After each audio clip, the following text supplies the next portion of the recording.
Hey guys, welcome back. Thanks for tuning in. So today on episode 2 of the game room remodel, I'm going to basically fixate on reviewing what I did with the HVAC system in here and kind of let you guys know what I'm planning for future videos. So first and foremost, what we're going to start off with is we do have our electrical panel over here. So I ended up taking out a nice neat piece of drywall here. The main reason is I had to run the electric for the HVAC system, and then I am putting that heated floor element in here, which is going to basically come up from the bottom up. So in my mind, the easiest way to accomplish that was basically just to cut out a nice section, stud to stud, so I should be able to replace it relatively easily and get access to the electrical connections for that. So as you can see, what we did was we ran the 12-3 wire across the top perimeter. I know some people are probably not thinking that's the greatest idea, but what I can tell you is we're planning on installing crown molding to cover that up. The nice part of that is too, it's easy access just in case if we ever had to do anything in the future. So we ended up hooking up all of the wiring. Again, we have the Mr. Cool do-it-yourself heating system over here, which I'm very impressed with.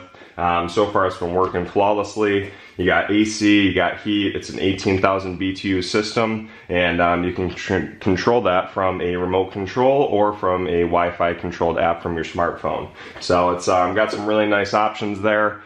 We did replace the AC unit in the window, along with we're going to be taking out the natural gas heater over there. It's a vent-free design, but honestly, just after years of use, it's one of those things where there is some sort of an odor that's somewhat emitted from it, and we, if we ever turn this into a bedroom in the future, that's one thing that we obviously don't want to have as a concern.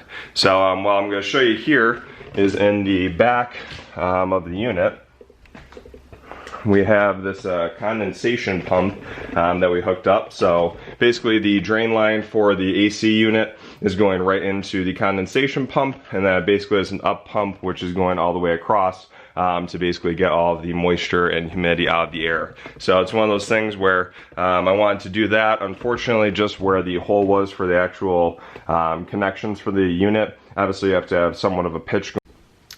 So I just wanted to show you guys, basically it does have this nice little wall dock to put the remote in it for it, makes it nice and clean. And then just to show you how the unit works, it's super simple. You can simply press the on button. You can see here it does actually have the flap that'll automatically open for you, and then you have your digital thermometer right in the top right.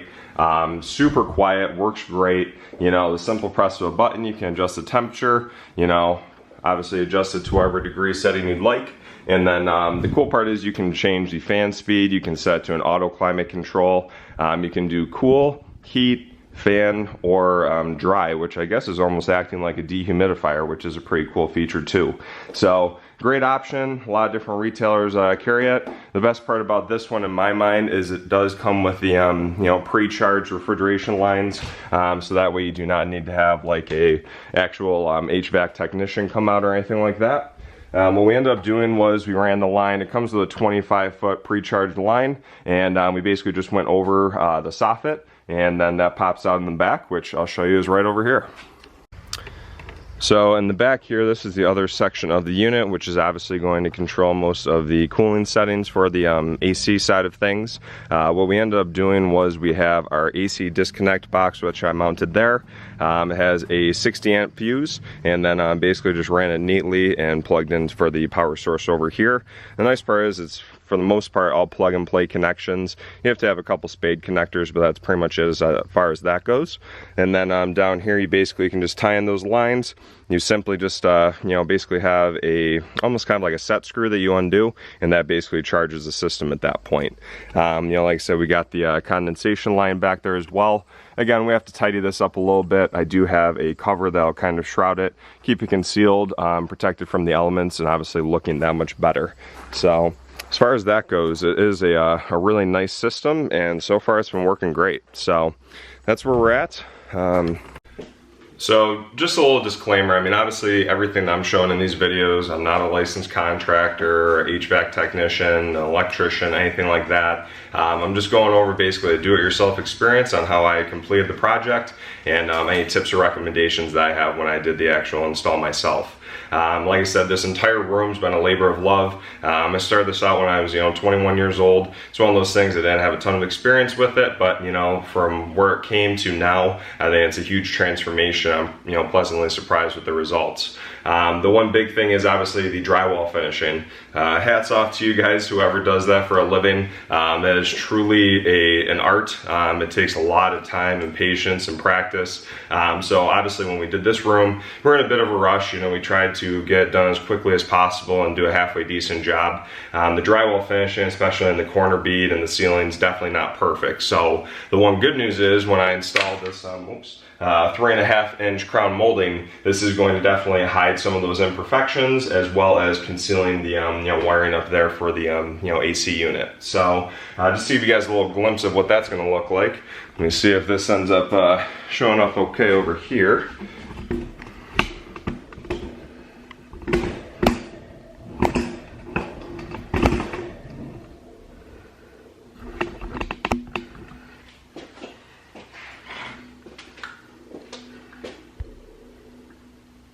So as you can see, when you put the crown molding up here, it has a very nice finish. It adds a lot of class and character to it, and it's going to be one of those things that really sets off the entire room and makes it look awesome. So we're going to install a few pieces of this today just to get the ball rolling. What we're going to end up doing is, for the longer sections, we're going to do a 45-degree miter on it and make that as clean as possible for the install. Other than that, I did buy what's called a coping saw the other day. It's a very, very thin, fine-tipped blade that will allow me to basically put the corners in perfectly. So we're actually going to cut that out and make sure that works properly with that. So here we go, and you guys can see what it looks like. Alright, so as far as doing our 45-degree cut, what we're going to end up doing is turning the saw to a 45-degree angle. The nice part is, with this type of saw, you do have the fence along with the base that gives you the perfect 45 when you have it channeled like that. You always want to make sure you have your safety goggles on, along with making sure that's lined up properly, flush. Obviously keep your fingers away from the blade and do your best to have a nice straight cut. So obviously we just want to take off a little bit here, which is just going to basically remove that for us. And that should do it.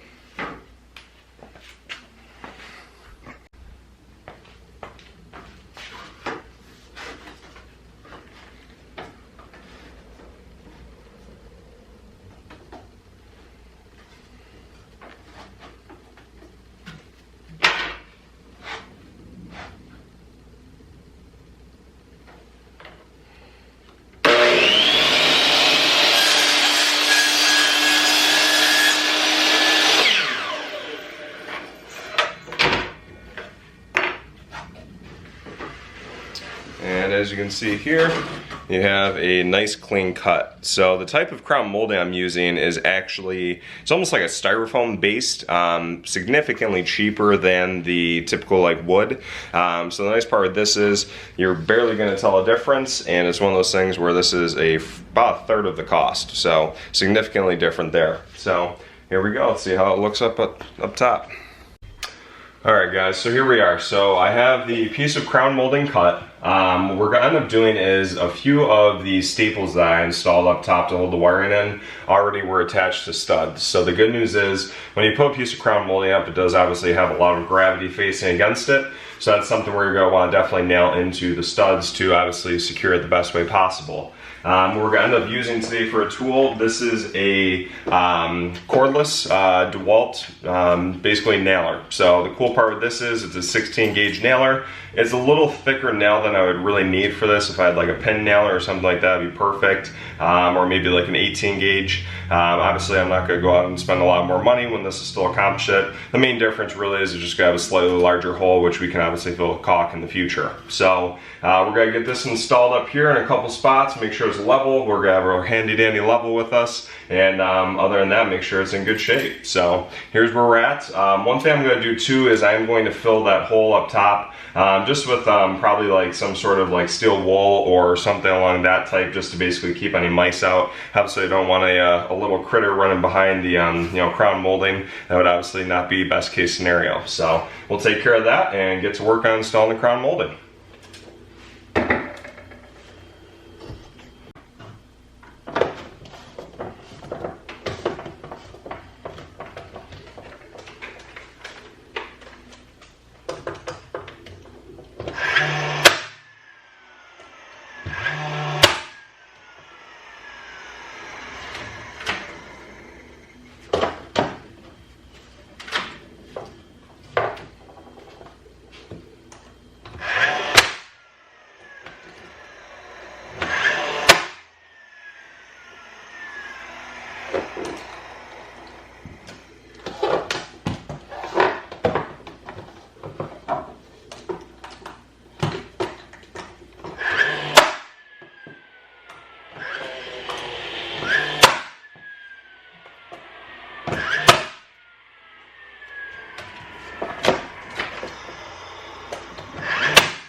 Okay.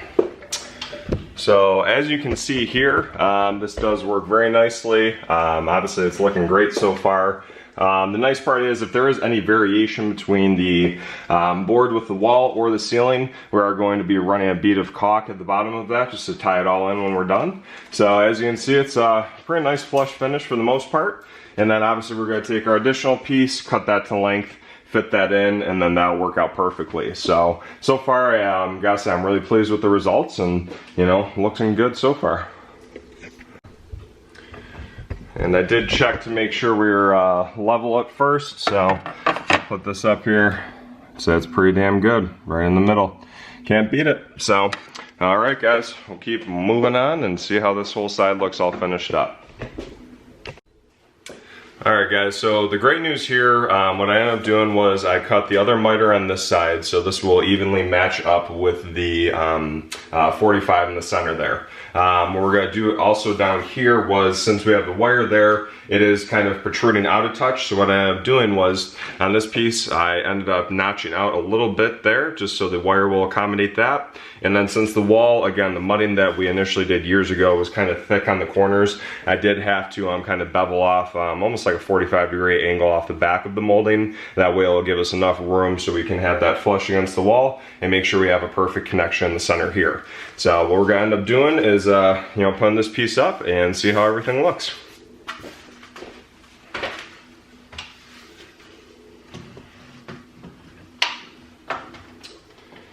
So nice there, nice fitment. I just gotta play around with this touch just to make sure this lines up nicely. And you can see we do have a perfect bond in the center there. So that looks good for me. So I'm going to end up you know, tapping this in and make sure we have a proper fitment all the way around.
Okay.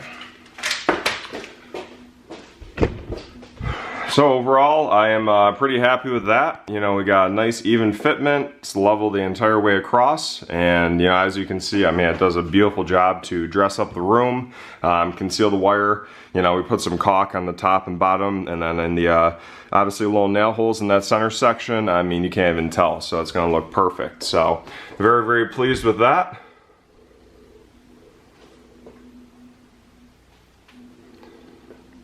That focus here.